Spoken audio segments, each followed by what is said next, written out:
ஓர் அடர்ந்த காடு. அந்த காட்டுக்குள்ளே நிறைய பறவைகள், விலங்குகள் வாழ்ந்து வந்தன. அதிலே ஒரு புறாவும் எறும்பும் நெருங்கிய நண்பர்களாக இருந்தார்கள். ஒரு நாள் இருவரும் சேர்ந்து விளையாடிக் கொண்டிருக்கும் போது எறும்பு தவறி தண்ணீரில் விழுந்து விட்டது.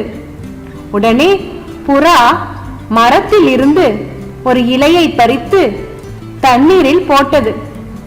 எறும்பு அதன் மேலே ஏறி குளக்கரைக்கு வந்தது.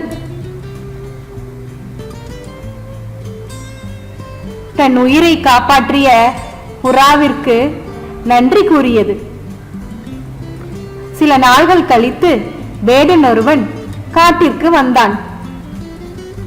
வேட்டையாட ஏதேனும் பறவைகள், விலங்குகள் இருக்கின்றனவா என தேடி அலைந்தான்.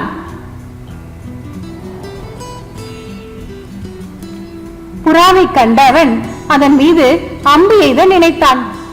இதை பார்த்த எறும்பு வேடனுடைய காலை கடித்தது. வேடனின் குறி தப்பியது. புறாவும் பறந்து சென்றது.